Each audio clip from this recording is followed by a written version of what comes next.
எந்தன் அன்புள்ள ஆண்டவர் இயேசுவே, நான் உந்தன் நாமத்தை போற்றிடுவேன். எந்தன் அன்புள்ள ஆண்டவர் இயேசுவே, நான் உந்தன் நாமத்தை போற்றிடுவேன். உம்மை போல் ஒரு தேவனை பூமியில் அறிந்திடேன், தந்த தெய்வம் நீரே. ஆனந்தம் ஆனந்தமே, அல்லும் பகலிலும் பாடிடுவேன். இயேசுவே எந்தன் ஆருயிரே, இயேசுவே எந்தன் ஆருயிரே.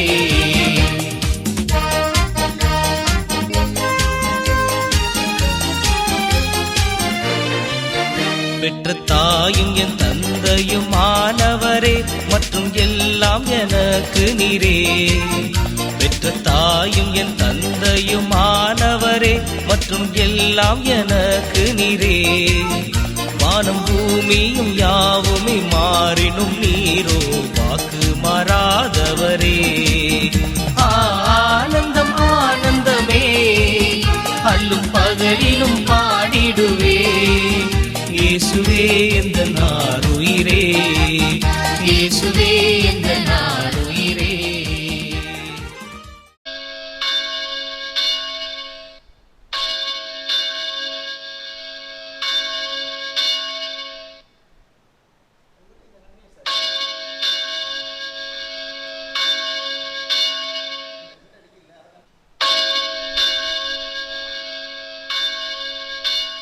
ஆண்டவரும் உலக இரட்சகருமாகிய இயேசு கிறிஸ்துவின் திருப்பெயராலே உங்கள் அனைவரையும் வாழ்த்தி வரவேற்றுக் கொள்கின்றேன்.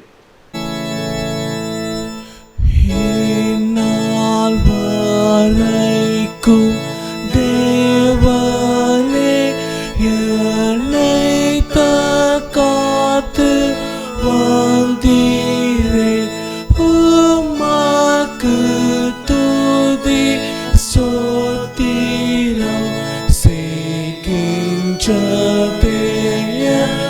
ஆத்துமா. ராஜாக்களுக்கு ராஜாவே, உமது சட்டைகளிலே என்னை அழைத்து சேர்த்திடும். இரக்கமாக காத்திடும்.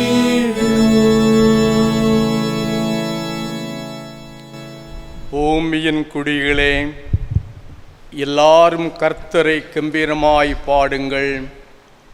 கர்த்தரை துதித்து அவருடைய நாமத்தை பிரஸ்தாபமாக்குங்கள்.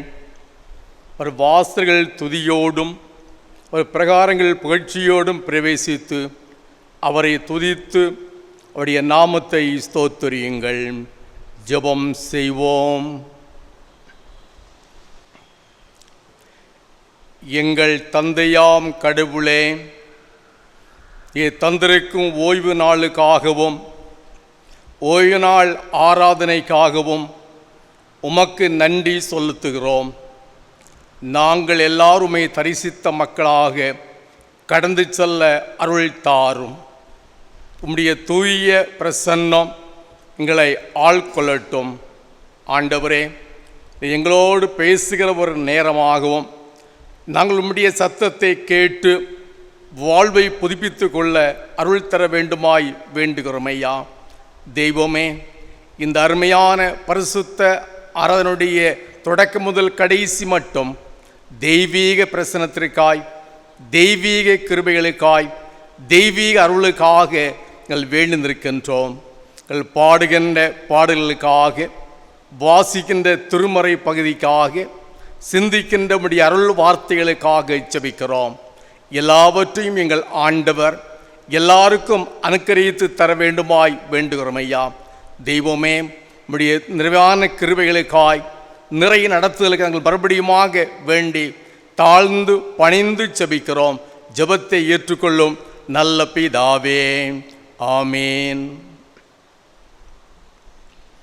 ஆராதனைக்கு ஆர்வமாகவும் கடவுள் நாம மகிமைக்காகவும் 15வது ஞான பாடலை பாடுவோம். ஞான பாடல் 15. போற்றும் போற்றும் புண்ணிய நாதரை போற்றும், வானோர் கூடி பாடவும் இன்பமாய், பார்லேயும் நாம கீர்த்தனம் செய்ய, மாந்தர் யாரும் வாரும் ஆனந்தமாய். 15வது ஞானப்பாடல்.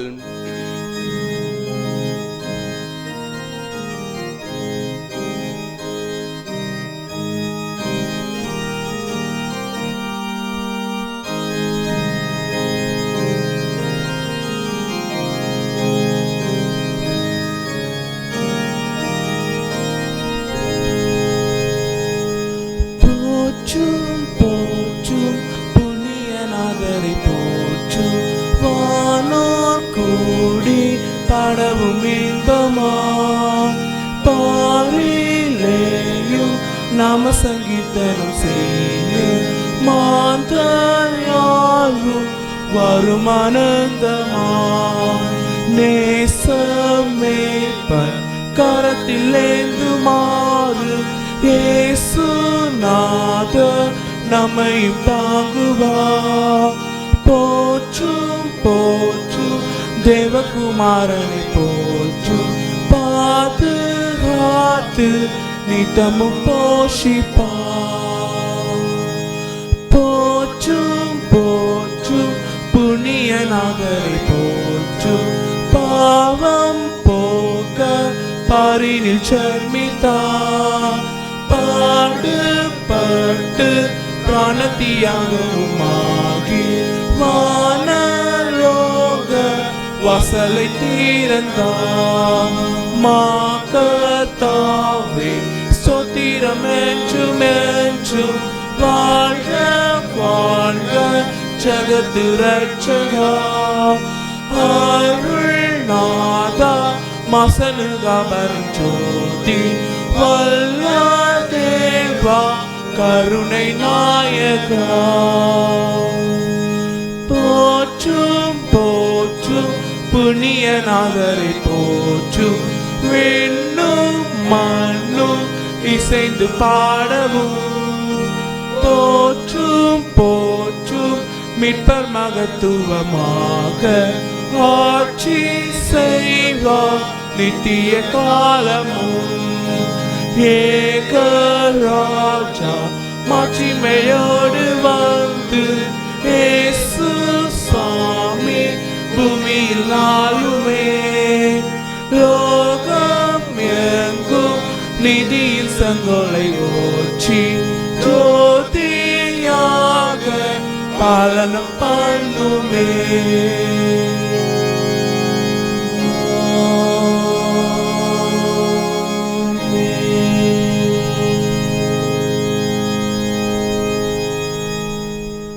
தொண்ணூற்றி 3வது சங்கீதத்தை இணைந்து படிப்போம். சங்கீதம் 93. கர்த்தர் ராஜரிகம் பண்ணுகிறார், மகத்துவத்தை அணிந்து கொண்டிருக்கிறார். கர்த்தர் பராமரிக்கத்தை அணிந்து தமது கட்சியாக கட்டி கொண்டிருக்கிறார். ஆதலால் பூச்சக்கரம் அசையாதபடி நிலை பெற்றிருக்கிறது. உமது சிங்காசனம் பூர்வம் முதல் உறுதியானது. நீர் அநாதியாய் இருக்கிறீர். கர்த்தாவே, நதிகள் எழும்பன, நதிகள் இரைச்சலிட்டு எழும்பன, நதிகள் அலை திரண்டு எழும்பன. திரளான தண்ணீர்கள் இரைச்சலை பார்க்கலும், சமுத்திரத்தின் வலிமையான அலைகளை பார்க்கலும் கர்த்தர் உன்னதத்திலே வல்லமை உள்ளவர். ராட்சிகள் மிகவும் உண்மை உள்ளவைகள். கர்த்தாவே, பரிசுத்தமானது நித்திய நாளாக உமது ஆலயத்தின் அலங்காரமாக இருக்கிறது.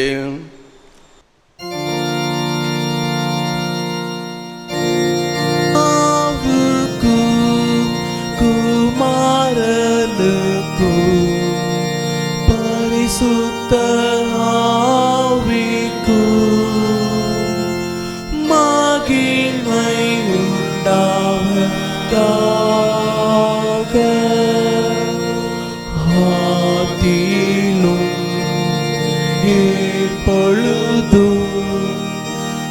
எப்பொழுதுமான சதா காலமும் மகிமை உண்டாவதாக.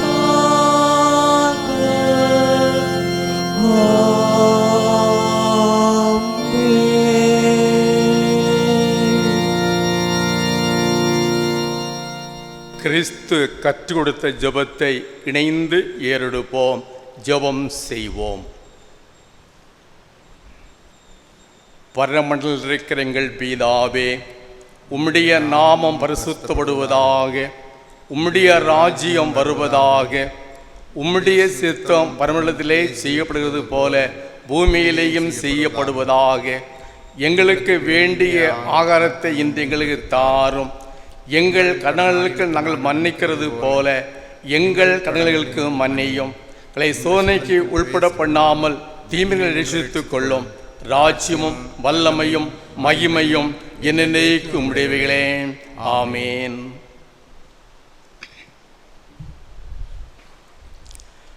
படிக்கப்பட வேண்டிய திருமறை பகுதி யோவான் எழுதின நற்செய்தி நூல் 20வது அதிகாரம் வசனங்கள் 24 தொடங்கி 29 முடிய படிக்க கேளுங்கள். யோவான் அதிகாரம் 20 வசனங்கள் 24 தொடங்கி 29 முடிய. இயேசு வந்திருந்தபோது 12 ஒருவனாகிய திதிமை எண்ணப்பட்ட தோமா என்பவன் அவரோடு கூட இருக்கவில்லை. மற்ற சீஷர்கள் கர்த்தரை கண்டோம் என்று அவனுடனே சொன்னார்கள். அதற்கு அவன், அவருடைய கைகளில் ஆணிலுண்டான காயத்தை நான் கண்டு அந்த காயத்தில் என் விரலை இட்டு என் கையவருடைய விலாவிலை போட்டால் ஒழிய விசுவாசிக்க மாட்டேன் என்றான். மறுபடியும் 8 நாளைக்கு பின்பு அவருடைய சீஷர்கள் வீட்டுக்குள்ளே இருந்தார்கள். தோமாவும் அவருடைய கூட இருந்தான். கதவுகள் பூட்டப்பட்டிருந்தது. அப்பொழுது இயேசு வந்து நடுவே நின்று, உங்களுக்கு சமாதானம் என்றார். பின்பு அவர் தோமாவை நோக்கி, நீ உன் விரலை இங்கே நீட்டி என் கைகளை பார், உன் கையை நீட்டி என் விலாவிலை போடு, அவிசுவாசியாமல் விசுவாசியாயிரு என்றார். தோமா அவருக்கு பிரயுத்தரமாக, என் ஆண்டவரே, என் தேவனே என்றான். அதற்கு இயேசு, தோமாவே, நீ என்னை கண்டதினாலேயே விசுவாசித்தாய், காணறிந்து விசுவாசிக்கிறவர்கள் பாக்கியவான்கள் என்றார் என்பவைகளே. இவைகள் ஆண்டவரின் அருள் வார்த்தைகள். கிறிஸ்துவே, உமக்கே மாட்சிமை உண்டாவதாக. ஜெபம் செய்வோம். அருள் நிறைந்த நல்ல கடவுளே, மகிழ்ச்சியான அமைதியான இந்த ஓய்வு நாளுக்காகவும் ஓய்வு நாள் ஆராதனைக்காகவும் உள்ளத்தின் ஆழத்திலிருந்து ஆண்டவரை துதிக்கிறோம், ஆண்டவரை ஸ்தோத்திரிக்கிறோம், ஆண்டவருக்கு நன்றி சொல்லுகிறோம். ஆண்டவரே, தகப்பனே, இந்த அருமையான திருச்சபைக்காகவும் திருச்சபையின் எல்லா பணிகளுக்காகவும் அருமையான பொறுப்பாளர்களுக்காகவும் ஒரு குடும்பங்களுக்காகவும் விசுவாசிகளுக்காகவும் எல்லாருக்காக செபிக்கிறோம். எல்லாரையும் என் ஆண்டவர் சிறப்பாக நடத்த வேண்டுமே, கண்ணின் மணி போல பாதுகாத்து கொள்ள வேண்டுமே, நிறைவான வாழ்வை அருளி செய்ய வேண்டுமே என்று நாங்கள் ஆண்டவரை நோக்கி பிரார்த்தனை செய்கிறோம். ஐயா, இன்று வந்திருக்கின்ற அத்தனை பேருக்காகவும் அனைவருடைய வாழ்வுக்காகவும் வாழ்வுக்கு தேவையான நன்மைகளுக்காக செபிக்கிறோம். எல்லாரும் ஆண்டவரே உலகத்திலே வாழும்போது நல்ல சரீர சுகத்தோடு நிறைவோடு அமைதியோடு தெய்வ கிருபைகளோடு தெய்வ அனுக்கிரகங்களோடு வாழ செயல்பட கர்த்தர் துணை செய்ய வேண்டும் என்று ஆண்டவரே நோக்கி மன்றாடுகிறோம். ஐயா, ஒரு குடும்பங்களுக்காக செபிக்கிறோம். ஆண்டவரே, அருமையான அன்பு பெற்றோருக்காக, அருமையான பிள்ளைகளுக்காக, ஒருடைய வாழ்க்கையும் ஆண்டவரே சிறந்த வாழ்வாக, உயர்ந்த வாழ்வாக, மகிழ்ச்சியை பெற்றுக்கொள்கின்ற வாழ்வாக காணப்பட கர்த்தர் துணை செய்ய வேண்டும் என்று நோக்கி நாங்கள் ஜெபிக்கிறோம். சுவாமி, நல்ல ஆண்டவரே, உலகத்திற்காக ஜெபிக்கிறோம், உலக மக்களுக்காக ஜெபிக்கிறோம். ஐயா, குறிப்பாக ஆண்டவரே, பரவி கொண்டிருக்கின்ற இந்த வைரஸ் வியாதிகளுக்காக செபிக்கிறோம் ஆண்டவரே. தெய்வமே, அது எந்த தன்மையோடு ஆண்டவரே உலகத்திலேயே பரவுகின்றதோ அந்த தன்மையில் அளவிலே அது ஆண்டவரே விரைவாக அழிந்து போக, இல்லாமல் போக கர்த்தர் துணை செய்ய வேண்டும் என்று செபிக்கிறோம் ஐயா. ஆண்டவரே, தம்முடைய மக்களை காத்துக்கொள்ளுங்க ஆண்டவரே, காத்துக்கொள்ளுங்க ஆண்டவரே. எல்லா நாடுகளும், நாட்டுடைய எல்லா மக்களும் ஆண்டவரே சுகத்தோடு, பலத்தோடு, மகிழ்வோடு, சமாதானத்தோடு, தெய்வ கிருபைகளோடு காணப்பட கர்த்தர் துணை செய்ய வேண்டுமாய் ஜெபிக்கிறோம் ஆண்டவரே. நல்ல ஆண்டவரே, இதற்காக அரசு எடுத்துக்கொள்கின்ற எல்லா ஆண்டவரே மருத்துவ பணிகளுக்காக ஜெபிக்கிறோம் ஐயா. இலவசமான நடவடிக்கைகளுக்காக ஜெபிக்கிறோம் ஆண்டவரே. அதன் வழியாக ஆண்டவரே உண்மையாகவே நாட்டிலுள்ள எல்லா மக்களும் ஆண்டவரே சுகத்தோடு காணப்பட ஆண்டவரே கர்த்தர் அனுக்கிரகம் செய்ய வேண்டும் என்று நாங்கள் உம்மை நோக்கி மன்றாடுகிறோம் ஐயா. இன்னும் ஆண்டவரே நடைபெறுகின்ற எல்லா இறை பணிகளுக்காக ஜெபிக்கிறோம் ஆண்டவரே.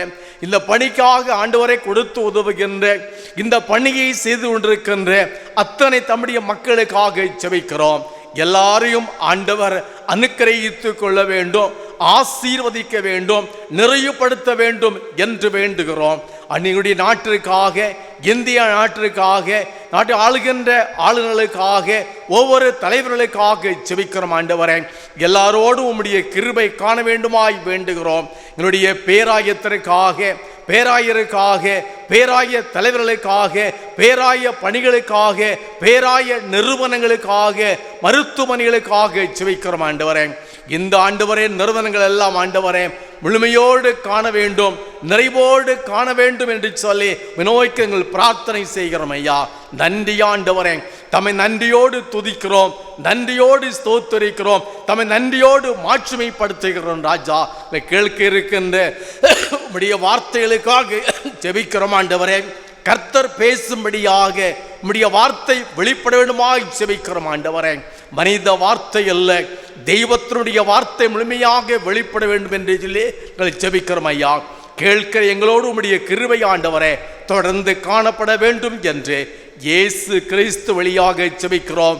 ஜெபத்தை ஏற்றுக்கொள்ளும் நல்ல பிதாவே, ஆமீன். பாடல் புத்தகத்திலே 83வது பாடல்.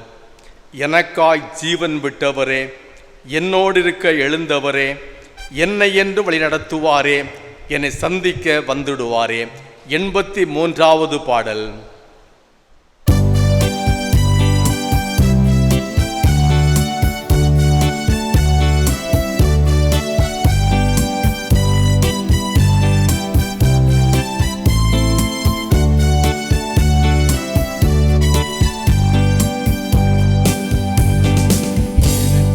ஜீவன் விட்டவரே, என்னோடு இருக்க எழுந்தவரே, எனக்காய் ஜீவன் விட்டவரே, என்னோடு இருக்க எழுந்தவரே, என்னை என்றும் வழி நடத்துவாரே, என்னை சந்திக்க வந்திடுவாரே, என்னை என்றும் வழி நடத்துவாரே, என்னை சந்திக்க வந்திடுவாரே.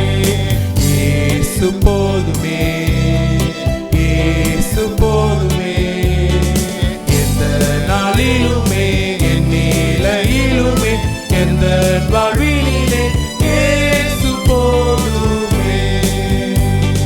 பிசாசின் சோதனை பெருகிட்டாலும் சொந்து போகாமல் முன் செல்லவே, சோதனை பெருகிட்டாலும் சொந்து போகாமல் முன் செல்லவே, உலகமும் மாமிசமும் மயங்கிட்டாலும் மயங்கிடாமல் முன்னேறவே, உலகமும் மாமிசமும் மயங்கிட்டாலும் மயங்கிடாமல் முன்னேறவே. இயேசு போதுமே, இயேசு போதுமே, எந்த நாளிலுமே, என் நிலையிலுமே, எந்த வாழ்வினிலே இயேசு போதுமே. உள்ள இடங்களில் மேய்த்திடுவார், அமர்ந்த தண்ணீரண்டை நடத்திடுவார்,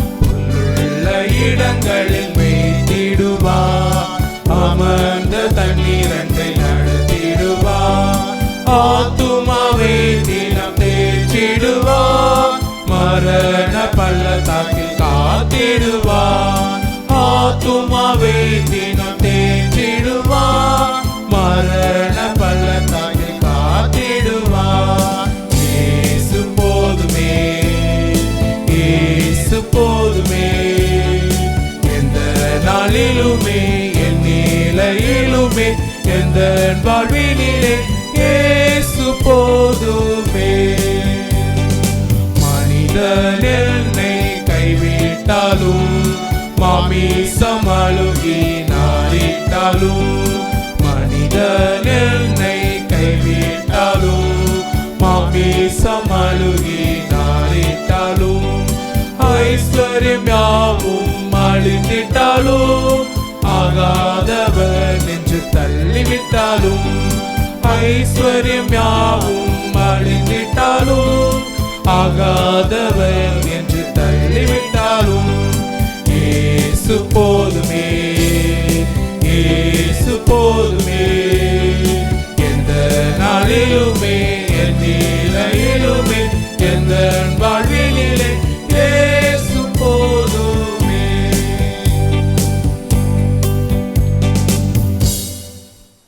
தந்தையாகிய கடவுளாலும் குமாரனாகிய இயேசு கிறிஸ்துவினாலும் உங்களுக்கு கிருபையும் சமாதானமும் உண்டாவதாக.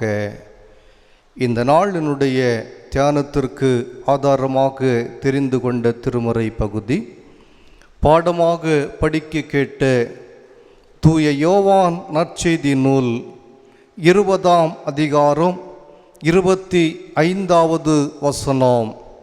யோவான் 20ஆம் அதிகாரம் 25வது வசனம். மற்ற சீசர்கள் கர்த்தரை கண்டோம் என்று அவனுடனே சொன்னார்கள்.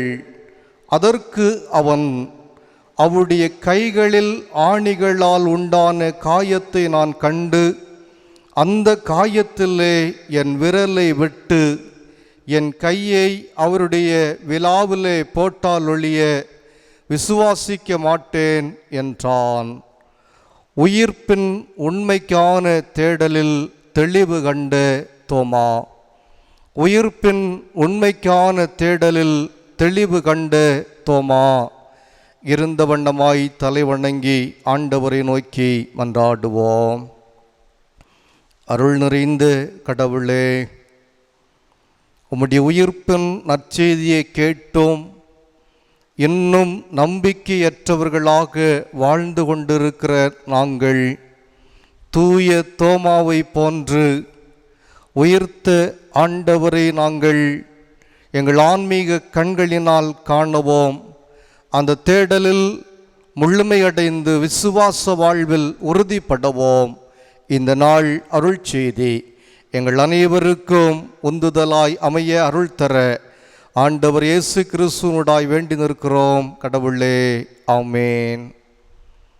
ஆண்டவராகிய இயேசு கிறிஸ்துவனுடைய 12 சீடர்களில் யூதாஸ் காரியோத் இயேசு கிறிஸ்துவை 30 வெள்ளிக்காசிற்காக முத்தத்தினால் காட்டிக் கொடுக்கவும், அதை தொடர்ந்து ஆண்டவராகிய இயேசு கிறிஸ்துவனுடைய பாடுகளை கண்ணுற்ற யூதாஸ் காரியோத் அந்த காசை கொண்டு ஆண்டவருடைய ஆலயத்தில் எறிந்துவிட்டு இயேசு கிறிஸ்துவனுடைய பாடுகளை சகித்து கொள்ள முடியாதபடிக்கு நான்கு கொண்டு மரித்து போக 11 சீடர்களும் இயேசு கிறிஸ்துவனுடைய பாடுகளை அவர்கள் அருகிலிருந்து பார்க்க, தொடர்ந்து இயேசு கிறிஸ்து சிலுவையில் அறைந்து கொல்லப்பட 3வது நாள் உயிரோடு எழுந்தார். இந்த உயிர்ப்பின் செய்தியை ஆண்டவராய் இயேசு கிறிஸ்துவோடு கூட இருந்த சீடர்களில் சிலரும், மரியாளும் அவரோடு கூட இருந்த சிலரும் கண்டு கேட்டு அதை அவரோடு கூட இருந்த அனைவருக்கும் அறிவிக்கின்றார்கள். அப்படி இந்த தோமாவிற்கும் ஆண்டவராகிய இயேசு கிறிஸ்து உயிர்த்தார் என்று சொல்லுகிற உன்னதமான நற்செய்தி அறிவிக்கப்பட்ட பிற்பாடும் கூட ஐயமுற்றிருந்த இந்த தோமா இயேசு கிறிஸ்துவனுடைய உயிர்ப்பின் நற்செய்தியை அவராலே நம்பி ஏற்றுக்கொள்ள முடியவில்லை. அதற்கு பல்வேறு சூழ்நிலைகளும் காரணமாக அமைந்திருக்கிறது. வாழ்க்கையில் அகலமாகவும் வாழலாம், ஆழமாகவும் நாம் வாழலாம். அகலமாக வாழ்வது என்பது அநேக காரியங்களை நாம் தெளிவற்ற முறையிலே கற்றுக்கொண்டு வாழ்வது. நாம் அநேக காரியங்களை கற்றிருப்போம், ஆனால் அதில் நமக்கு ஒரு பிடித்தமோ ஒரு தெளிவோ இருக்காது. ஆனால் குறைவாக கற்றாலும் அதை ஆழமாக நாம் கற்றுக்கொள்ளுகிற போது அதிலே நமக்கு மிகுந்த தெளிவு இருக்கும், அதிலே நமக்கு ஒரு பிடிமானம் இருக்கும். அதை போன்று இந்த தோமாவும் ஆண்டவராகிய இயேசு கிறிஸ்துவனுடைய உயிர்ப்பின் செய்தியை கேட்ட பிற்பாடும் கூட அவன் அதை கண்டு ஆராய்ந்து அறிந்து இயேசு கிறிஸ்துவனுடைய உயிர்ப்பை உறுதி செய்வதற்கு அவர் முற்படுகிறார். அவருடைய தேடுதல் ஆழமானது. ஒரு சில காரியங்களை எடுத்துக்கொண்டு அதிலே சிறப்படைய முயற்சி செய்து அதில் வெற்றி கொள்ளுகின்ற மனிதனை போன்று இந்த தோமாவும் இயேசு கிறிஸ்துவனுடைய உயிர்ப்பை ஆழமாக அறிந்து கொண்டு அதற்கு சான்று பகருவதற்கு அவர் முயற்சி எடுக்கின்றார். ஆழமாக வாழ்க்கை அமைத்து கொள்ளுகின்ற மனிதன் ஆணிவேரை கொண்ட மரத்திற்கு ஒப்பானவன். ஒரு மரத்தினுடைய ஆணிவேர் எவ்வளவு ஆழமாக நிலத்திலே பதிந்திருக்கிறதோ அந்த அளவிற்கு அந்த மரமும் அது எந்த புயலிலும் காற்றிலும் மழையிலும் அசைக்கப்படாதபடிக்கு அது உறுதியாகவே நிற்கும். ஆனால் சில மரங்களை நாம் பார்க்கிற போது அது பார்வைக்கு மிக பெரிதாக இருக்கும், ஆனால் ஒரு சிறிய காற்றடித்து மழை பெய்கின்ற போது அது தானாக சரிந்துவிடும். காரணம், அந்த மரத்தினுடைய வேர்கள் எல்லாம் சல்லி வேர்களாக அது மேலோட்டமாகவே அது படர்ந்திருக்கும். அநேக வேர்கள் இருக்கும், ஆனால் அவைகள் மண்ணோடு கூட பிடிப்பு அதற்கு இருக்காது. அவைகள் மேலோட்டமாக காணப்படுவதனாலே அந்த மரங்கள் சிறிய காற்றிலே கூட அது சாய்ந்து விடுகிறது. இப்படி நம்முடைய வாழ்க்கையில் அநேகர் இன்றைக்கு அநேகத்தை கற்றுக்கொள்ள விரும்புகிறார்கள், ஆனால் ஆழமாக கற்றுக்கொள்ள விரும்புகிறவர்கள் சிலர் மட்டுமே. அந்த வரிசையிலே தோமா மற்ற 11 சீடர்களை போன்று அல்லாமல் அவன் ஆழமாக இயேசு கிறிஸ்துவனுடைய உயிர்ப்பை அவன் அறிந்து கொள்வதற்கு ஆவல் கொள்ளுகின்றான். இதுவரையிலும் நாம் தோமாவினுடைய வாழ்வை பார்க்கின்ற போது அவரை ஒரு சந்தேக தோமாவாக நாம் பார்த்து பழக்கப்பட்டோம். ஆனால் தோமாவினுடைய உயிர்ப்பின் செய்தி அவன் கேட்டு அதை தன் உள்ளத்தில் வாங்கி அதை வெளிப்படுத்துவதற்கு அவர் முயலுகின்ற காரியத்தின் வழியாக அநேக பேருண்மைகளை காண்கின்றோம். எப்படி ஒரு விசுவாசி ஆழமான நம்பிக்கையிலே உறுதியாக வளர வேண்டும், சான்று பகர வேண்டும் என்பதற்கு தோமா நமக்கு ஒரு சவாலாக மாதிரியாக முன்னிற்கின்றார். 2 காரியங்களை இந்த நாளினுடைய தலையங்கத்தை தொடர்ந்து நாம் படிக்க கேட்ட யோவான் நற்செய்தியை மையப்படுத்தி நாம் சிந்திப்போம். முதலாவது, இந்த தோமா உண்மைக்கான தேடலில் அவர் தன்னுடைய விசுவாசத்தை அங்கே பதிக்கின்றார். உண்மைக்கான தேடலில் தன்னுடைய விசுவாசத்தை அவர் ஆழப்படுத்துகிறார். இயேசு கிறிஸ்துவனுடைய உயிர்ப்பு என்பது அது வரலாற்றிலே நடந்த ஒரு மாபெரும் செயல். அதற்கு முன்பும் அதற்கு பின்னும் இதுவரையிலும் மரித்தவர்கள் உயிரோடு எழும்பினதாக வரலாற்று சான்றுகள் இல்லை. இயேசு கிறிஸ்துவனுடைய கல்லறை மட்டும் இன்றளவும் காலியாக திறக்கப்பட்ட கல்லறையாக இருக்கிறது. ஆனால் இந்த உலகத்தில் எத்தனையோ மகான்கள் பிறந்து அவர்கள் மடிந்து போயிருக்கிறார்கள். அவர்களுடைய சுவடுகள் இல்லாமல் அவர்கள் அழிந்து போயிருக்கிறார்கள். ஆனால் இயேசு கிறிஸ்து ஒருவரே அவர் சொன்னபடி மரித்து 3ஆவது நாள் உயிரோடு எழுந்தார். ஆகவே அவருடைய உயிர்ப்பானது அது உயிரோட்டமுள்ள ஒரு செய்தி, அது ஒரு ஆழமான செய்தி, அது மிக பெரும் சவால் நிறைந்த செய்தி, வரலாற்றிலே அதுவரையிலும் நடக்காத ஒரு செய்தி. இதை தோமாவிற்கு உடனிருந்த சீடர்கள் ஆண்டவராக இயேசு கிறிஸ்துவனுடைய உயிர்ப்பை அவரை அடக்கம் செய்த தோட்டத்திலே கண்டு அவரோடு உலாவியவர்கள், பேசியவர்கள், அந்த சீடர்கள் வழியாக யார் யாருக்கெல்லாம் சொல்லப்பட்டதோ அவர்கள் எல்லாரும் இந்த தோமாவிற்கு சொல்லுகிறார், நம்முடைய அருள்நாதர் ஆண்டவர் இயேசு கிறிஸ்து, நம்முடைய குருநாதர், அவர் சொன்னபடி உயிர்த்தெழுந்து விட்டார் என்று சொன்னபோது அதை இந்த தோமா ஏற்றுக்கொள்ளவில்லை. அப்பொழுதுதான் அவர் சொல்லுகிறார், அவருடைய கைகளில் ஆணிகளால் ஏற்பட்ட தழும்பை பார்த்து அதில் என் விலாவை விட்டு அவர் விலாவில் என் கையை இட்டாலன்றி நான் நம்ப மாட்டேன் என்று இந்த தோமா அடம்பிடிப்பதை நாம் பார்க்க முடிகிறது. இந்த தேடல் இந்த தோமாவினுடைய வாழ்க்கையில் ஒரு மேலான உயிர்ப்பின் அனுபவத்தை பெற்றுக்கொள்ளுகின்ற தேடலாக அமைந்ததை நாம் திருமறையிலே பார்க்கிறோம். ஒருவேளை இந்த தோமா மற்ற சீடர்கள் சொன்னதை கேட்டு அப்படியே நம்பியிருந்தால் அவருக்கு ஒரு மேலான அனுபவத்தை அவரால் பெற்று கொண்டிருக்க முடியாது. யோவான் 20ஆம் அதிகாரம் 28வது வசனத்தை நாம் படிக்கின்ற போது அங்கே தோமா சொல்லுகிறார், தோமா அவருக்கு பிரவித்திரமாக, என் ஆண்டவரே, என் தேவனே. இது அதற்கு முன்பாகவும் அதற்கு பின்னும் யாரும் எந்த ஒரு சீடனும் சொல்லாத ஒரு வார்த்தை, என் ஆண்டவரே, என் கர்த்தரே என்று சொல்லுகிற வார்த்தை. இந்த வார்த்தை உயிர்த்த ஆண்டவர் மீது தோமாவுக்கு இருந்த நம்பிக்கையை நமக்கு வெளிப்படுத்துகிறது. எல்லாரும் மேலோட்டமாக ஆண்டவர் உயிர்த்தார் என்று சொல்லுகிற போது, உயிர்த்த கிறிஸ்துவை 8வது நாளிலே அவர்கள் கூடியிருந்த அறையிலே ஆண்டவர் பிரசன்னமாகி தோமாவை பார்த்து சொல்லுகிறார், உன்னுடைய கரங்களை என் கையினுடைய காயத்தில் வைத்து என் விலாவிலே போடு என்று சொன்னபோது, என் ஆண்டவரே என்று சொல்லி அவன் அவரை தழுவிக்கொள்ளுகின்றான். நம்முடைய வாழ்விலும் உண்மையை நோக்கிய நம் தேடலை ஆழப்படுத்தி கொள்ள வேண்டும் என்பதற்கு தோமாவினுடைய ஆன்மீக தேடல், உயிர்த்த கிறிஸ்துவின் அனுபவத்தை சொந்தமாக்குவதற்கு தோமா மேற்கொண்ட தேடல் நம்முடைய வாழ்விலும் காணப்பட வேண்டும். எந்த சீடருக்கும் இல்லாத ஒரு மேலான அனுபவத்தை இந்த தோமா தன்னுடைய வாழ்க்கையிலே பெற்றுக்கொள்ளுகின்றான்.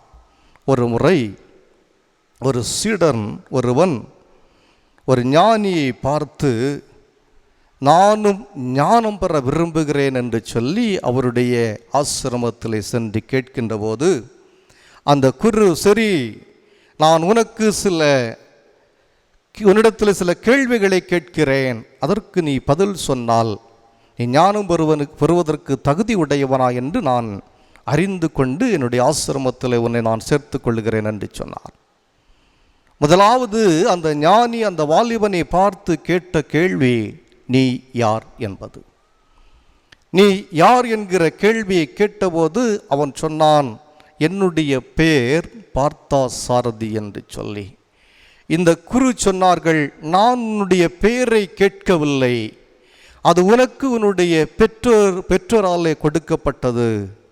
மீண்டும் கேட்டார், நீ யார் என்று சொல்லி. அப்பொழுது அந்த வாலிபன் சொன்னான், நான் கல்லூரியிலே படிக்கின்ற ஒரு மாணவன் என்று சொல்லி.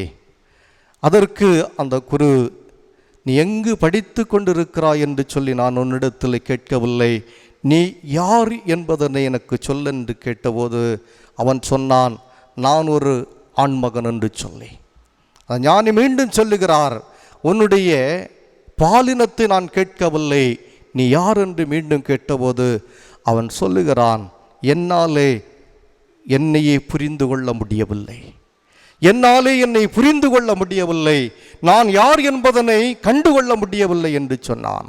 அப்பொழுது அந்த ஞானி சொன்னார், நன்று நன்று, நீ யார் என்பதனை தெரிந்து கொள்ளக்கூடிய ஞானத்தை நீ பெற்றிருக்கிறாய் என்று சொல்லி அந்த வாலிபனை தன்னுடைய ஆசிரமத்திலே இணைத்து கொள்ளுகிறார்.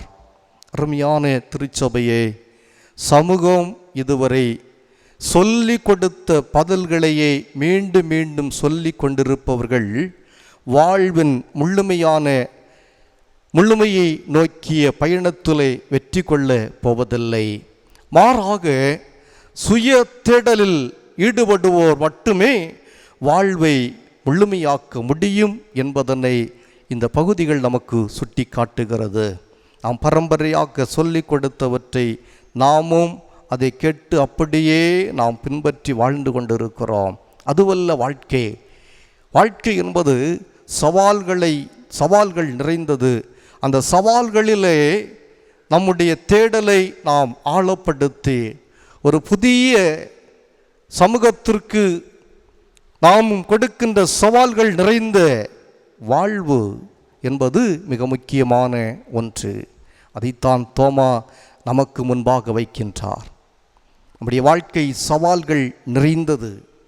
அதை தேடலின் ஊடாக நாம் கண்டறிந்து முன்னேறுவதற்கு நாம் அழைக்கப்பட்டிருக்கின்றோம். கிரேக்க கதை இலக்கியத்திலே ஸ்பிங் என்று சொல்லுகிற ஒரு வித்தியாசமான படைப்பை குறித்து சொல்லப்பட்டிருக்கிறது. இது மிருகவும்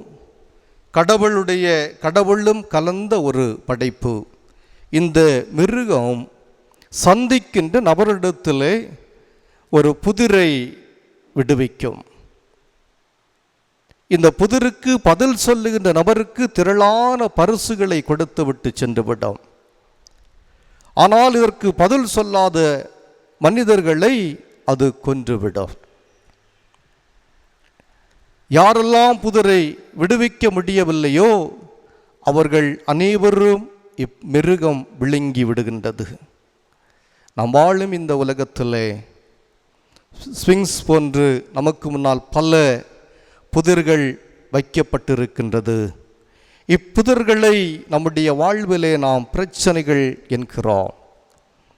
புதிர்கள் நமக்கு முன்பாக இருக்கின்ற புதிர்களை நாம் எதிர்கொள்ள முடியாத சூழல்கள் நம்முடைய வாழ்க்கையில் வருகிற போது அது நம்முடைய வாழ்க்கையிலே இன்றைக்கு மிகப்பெரிய சவாலாக அமைந்து விடுகிறது. எடுத்துக்காட்டாக இந்த நாட்களிலே நாம் சந்தித்து வருகிற கொடிய கொரோனா என்று சொல்லுகிற நோய், அது கண்ணுக்கு புலப்படாத ஒரு சிறிய கிருமியாக இருந்தாலும் அது மனித குலத்திற்கு இன்றைக்கு மிகப்பெரிய சவாலாக இன்றைக்கு விளங்கி கொண்டிருக்கிறது. உலகத்திலே பல நாடுகள் அதற்கு ஒரு தடுப்பு மருந்தை கண்டுபிடித்து அதனுடைய வீரியத்தை அளிக்க வேண்டும் என்று சொல்லி பல முயற்சிகளை மேற்கொள்ளுகிறார்கள். அதிலும் குறிப்பாக அமெரிக்கா, சீனா, இந்தியா, இந்த 3 நாடுகளும் மிகப்பெரிய முயற்சியை இந்த கொடிய கொரோனா வைரஸினுடைய தாக்கத்தை கட்டுப்படுத்துவதற்கு, அதற்கு மாற்று மருந்து கண்டுபிடிப்பதற்கு முயற்சிக்கிறார்கள். ஆனால் ஒருவராலும் முடியவில்லை. இது எல்லா நாட்டிற்கும் மிகப்பெரிய சவாலாகவே இந்த நோய் அமைந்திருக்கிறது. இந்த நோயிலிருந்து விடுபடுகின்றவர்கள் சிலரே. இன்றைக்கு சுமார் 16 லட்சத்திற்கும் அதிகமான மக்கள் இந்த நோயினாலே பாதிக்கப்பட்டு 1.5 லட்சத்திற்கும் அதிகமான மக்கள் தங்களுடைய உயிர்களை இழந்திருக்கிறார்கள். இது இன்றைக்கு உலகத்திற்கு விடப்பட்டிருக்கிற ஒரு மிகப்பெரிய சவால். எப்படி இந்த ஸ்பிங்ஸ் என்று சொல்லுகிற இந்த அதிசய மிருகம் ஏற்படுத்துகிற புதிருக்கு பதில் சொல்லாதவர்கள் அதால் விழுங்கப்படுகின்றார்களோ, அதே போன்றே இன்றைக்கு இந்த ஒரு சிறிய கொரோனா என்று சொல்லுகிற அந்த வைரஸ்னாலே தாக்கப்படுகிற மனிதர்கள் இன்றைக்கு விழுங்கப்படுகிறார்கள். அதில் சிலர் தப்பி பிழைக்கின்றார்கள், பதில் சொல்லுகிறவர்கள். அருமையானவர்கள், இந்த தோமா நம்முடைய வாழ்க்கையில் ஒரு மிக பெரும் சவாலுக்கு ஒரு பதிலாக அமைந்திருக்கிறார். அவர் ஒரு மிகப்பெரிய தேடலை முன்வைத்து அதனுடைய ஆழத்தையும் வீரியத்தையும் அறிந்து கொள்வதற்கு அது ஏதுவாக இருந்தது மட்டுமல்ல, அவர் ஒரு மேலான இறை அனுபவத்தை தன்னுடைய தேடலினூடாக கண்டு கொள்வதை நாம் பார்க்கின்றோம். இரண்டாவதாக, உண்மைக்கு சான்று பகர்ந்த தோமா.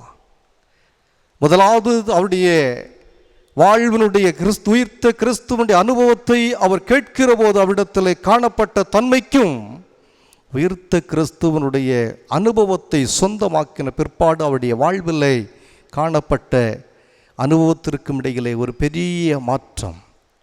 ஆண்டவரை கண்டால் ஒழிய, அவருடைய காயங்களை தொட்டால் ஒழிய நான் நம்ப மாட்டேன் என்று சொன்ன தோமா, ஆண்டவராக இயேசு கிறிஸ்துடைய உயிர்ப்பை அவர் சொந்தமாக்கிய நேரத்தில் அவருடைய வாழ்க்கையிலே மிகப்பெரிய மாற்றம் ஒன்று நிகழ்கின்றது.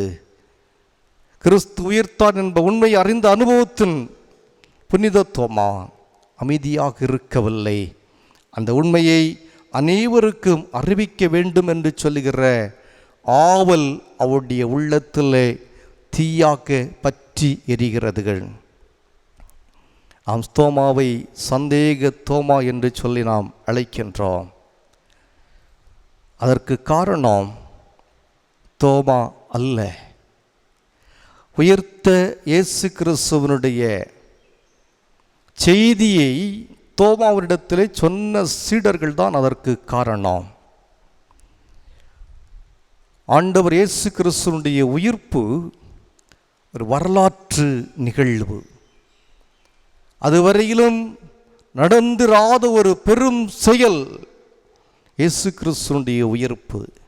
இந்த உயிர்ப்பை கண்டார்கள், இயேசு கிறிஸ்துவோடு கூட உறவாடினார்கள், உரையாடினார்கள். இருந்தும் கூட இந்த செய்தியை சொன்ன இந்த சீடர்களுடைய அந்த செய்தியிலே ஒரு சாரமில்லை. உயிர்த்த கிறிஸ்துவை தோமாவுக்கு அவர்கள் அறிவிக்கிற போது அதில் ஒரு சாரமில்லை. அந்த செய்தியிலே இதோ கவலை மிகுந்த முகத்தோடு, துக்கத்தோடு, வேதனையோடு கூட தான் அந்த செய்தியை அறிவிக்கிறார்கள். அது மட்டுமல்ல, உயிர்த்த கிறிஸ்துவை கண்ட சீடர்கள் இப்பொழுது அறைகளிலே பூட்டி கொண்டு, தங்களை தனிமைப்படுத்தி கொண்டு, ரோமர்களுக்கு பயந்து இன்னும் உயிர்த்த கிறிஸ்துவனுடைய அனுபவத்தை அவர்கள் வெளிப்படுத்தாதபடிக்கு வாழ்ந்து கொண்டிருப்பதுதான் இந்த தோமாவாலேயே ஏற்றுக்கொள்ள முடியவில்லை. ஒரு மாபெரும் செய்தி, ஆண்டவராக இயேசு கிறிஸ்து உயர்த்து விட்டார் என்று சொல்லுகிற செய்தி. இதை தோமாவுக்கு அறிவித்த சீடர்கள் அதை துக்க முகத்தோடும் வேதனையோடும் தான் இதை அறிவித்தார்கள். அது மட்டுமல்ல, இந்த செய்தி இயேசு கிறிஸ்துவினுடைய உயிர்ப்பை கண்டவர்களும் கேட்டவர்களும் மீண்டும் போய் பயத்தோடும் திகிலோடும் பூட்டிய வீட்டிற்குள்ளே இவர்கள் முடங்கி கிடக்கிறார்கள். இதை பார்த்த தோமாவிற்கு உண்மையாகவே இயேசு கிறிஸ்து உயிர்த்தாரா என்று சொல்லுகிற ஒரு ஐயம் ஏற்படுகிறது. ஆகவே தான் தோமா இதை ஒரு சந்தேக கண்ணோட்டத்திலே பார்த்து அதிலே தெளிவடைய விரும்புகின்றார். சொன்னவர்களுடைய சாரமற்ற செய்தி, அவர்கள் வெளிப்படுத்தின அந்த பய உணர்வுகள் தோமாவிற்கு ஒரு சந்தேகத்தை ஏற்படுத்தினது. இயேசு கிறிஸ்து உயிர்த்தார் என்று சொன்னால் இவர்கள் வீறு கொண்டு அந்த செய்தியை அறிவித்திருக்க வேண்டும். அதில் ஒரு சாரம் இருந்திருக்க வேண்டும். இவர்கள் பூட்டிய வீட்டிற்குள் பயந்து கொண்டு வாழ்ந்திருக்க கூடாது. இதை அந்த சீடர்கள் இயேசு கிறிஸ்துவினுடைய உயிர்ப்பை கண்டவர்களும் கேட்டவர்களும் செய்யாமல் போனதே தோமாவிற்கு ஒரு ஐயத்தை ஏற்படுத்தினது. ஏன் இயேசு கிறிஸ்து உயிர்த்த பிற்பாடு அந்த மகத்துவமான செய்தியை இவர்கள் அறிவிப்பதற்கு வீரியம் கொண்டு புறப்படவில்லை என்பது அவருடைய உள்ளத்தில் எழுந்த மிகப்பெரிய கேள்வி. அவருடைய கோழைத்தனத்தை, அச்சத்தை பார்த்து இவர்கள் உண்மையிலே இயேசு கிறிஸ்துவனுடைய உயிர்ப்பை அனுபவித்தவர்கள் தானா என்று சொல்கிற ஒரு கேள்வியை அவருடைய உள்ளத்தில் எழுகின்றது. அதே வேளையில் உயிர்த்த கிறிஸ்துவை உடமையாக்கி கொண்ட தோமா அந்த நேரத்திலே என் ஆண்டவரே, என் கடவுளே என்று சொல்கிற அறைக்கூவலை முன்வைத்து அவர் எத்தனையோ பாடுகளுக்கு மத்தியில் இந்தியா வந்து நம்முடைய தமிழகத்தினுடைய வடப்பகுதியாக இருக்கிற சென்னையிலே அவர் ஊழியங்களை நிறைவேற்றினார். கடைசி கால ஊழியங்கள் கேரளாவில் 7 திருச்சபைகள், இன்னொரு திருச்சபை அரைப்பள்ளி என்று சொல்லப்படுகிறதான நம்முடைய அருகாமையில் இருக்கிற திருவிதாங்கூட்டில் இருக்கிற அந்த அரைப்பள்ளி 7 திருச்சபைகள் என்று வரலாற்று நூல்கள் தெளிவுபடுத்துகிறது. 7 திருச்சபைகளை கட்டி கடைசி கால அவருடைய திருப்பணியானது நம்முடைய சென்னை பகுதியை மையப்படுத்தி அமைந்தது. அதில் 2 மலைகளில் அவர்கள் துரத்தப்பட்டு கடைசியாக சின்ன மலையில் வைத்து அவர்கள் கொலை செய்யப்பட்டு சாந்தோம் திருச்சபையில் இருக்கிற இடத்துல அவர் அடக்கம் செய்யப்பட்டு அவருடைய கல்லறை அங்கே இருக்கிறது. வாருங்கள் அருமையானவர்களே, உயர்த்த ஆண்டவரை அவருடைய தேடலின் ஊடாக கண்டு கொண்ட பிற்பாடு அவர் அக்கினி சோலையாய் பற்றி எரிந்து ஆண்டவருக்கு சுகந்த வாசனை வீசுகிற ஒரு நல்ல பாத்திரமாக செயல்பட்டார். ஆனால் உயிர்ப்பை கண்டவர்களும் கேட்டவர்களும் பூட்டிய அறையிலே அச்சத்தோடும் திகிலோடும் அவர்கள் முடங்கி போனார்கள்.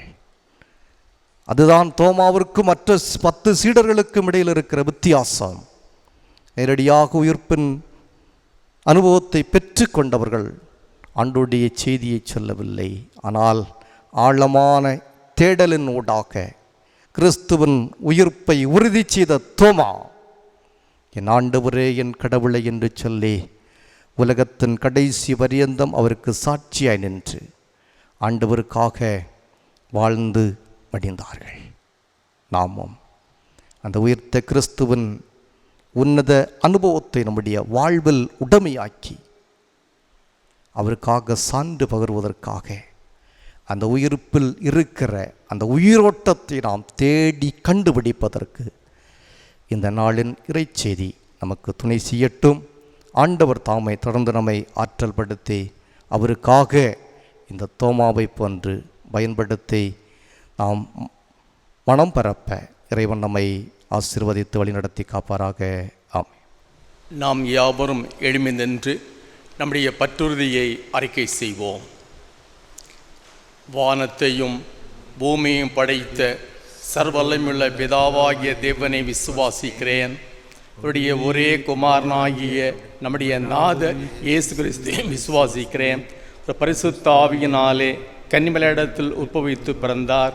பொந்திய பிலாத்தின் காலத்தில் பாடுபட்டு சிலுவையில் அறையுண்டு மரித்து அடக்கம் பண்ணப்பட்டு பாதாளத்தில் இறங்கினார். 3ஆம் நாள் மத்தியிலிருந்து எழுந்தள்ளினார். பல்மலத்துக்கு ஏறி சர்வலிமையுள்ள பிதாவாகி இதனுடைய வலுவத்திலே வீற்றிருக்கிறார். அவருடைய உயிர்லோரையும் மரித்தோரையும் நியாயம் தீர்க்க வருவார். பரிசுத்த ஆவியையும் விசுவாசிக்கிறேன். பொதுவாக இருக்கிற பரிசுத்த சபையையும் பரிசுத்தனுடைய ஐக்கியமும் பாவ மன்னிப்பும் மரித்தோர் உயிர்த்தெழுதலும் நித்திய ஜீவனுடன் விசுவாசிக்கிறேன். ஆமீன். நின்றவாறே 282வது கீர்த்தனையை பாடுவோம். கீர்த்தனை 282. விசுவாசியின் காதில் பட இயேசு என்ற நாமம் விருப்பாயவர் செவியில் தொனி இனிப்பாகுது பாசம். 282வது கீர்த்தனை.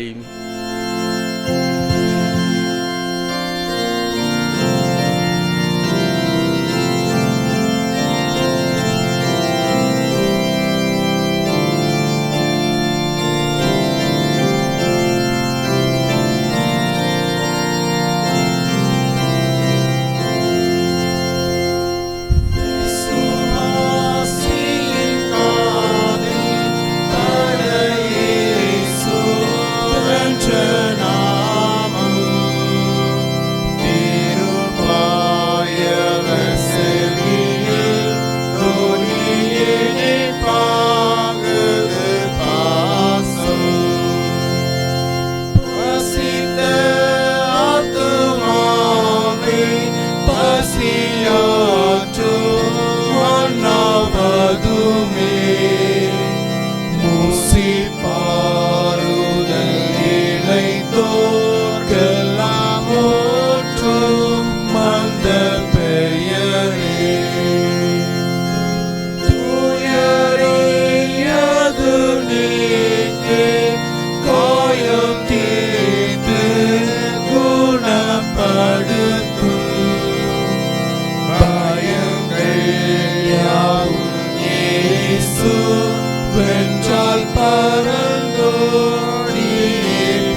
தொனியில் பாகுது பாசம்.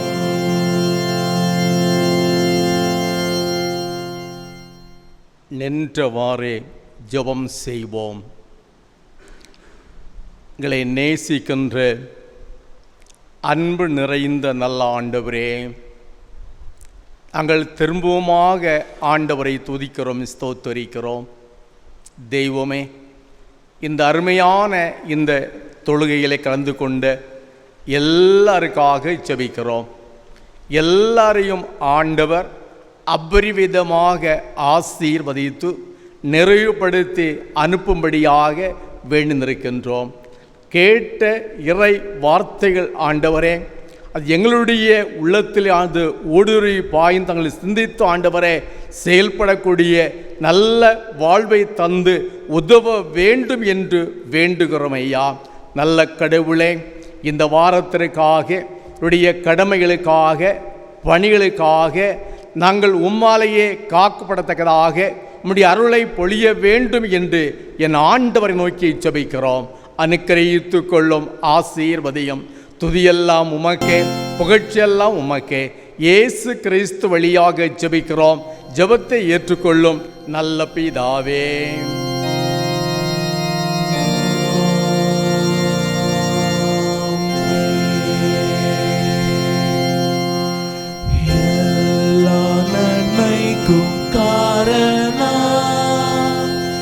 எல்லாரும் போற்றும் ஆரணா, நல்ல நாதா, வல்ல வேந்தா, பொல்லாப்பை போக்கும் பேமன்னா, பல்கோடி நன்றி பூரணா. ஹல்லேலூயா, ஹல்லேலூயா, ஹல்லேலூயா, ஹல்லேலூயா, ஹல்லேலூயா.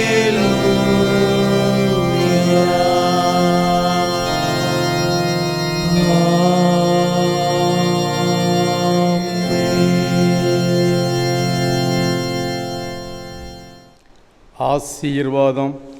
நம்முடைய கர்த்தராகிய இயேசு கிறிஸ்துவின் கிருபையும் பிதாவாகிய தேவனுடைய அன்பும் தூயாவினுடைய உறவும் நம்மோடும் கேட்ட இறை வார்த்தைகளோடும் நிறைவாக தங்கியிருப்பதாக.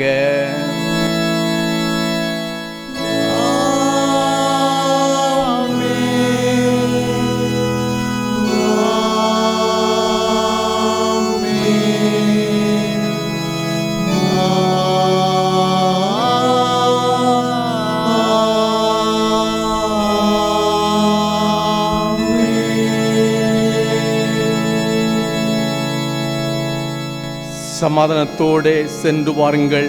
கர்த்தருடைய நாமத்தினாலேயே ஆமீன்.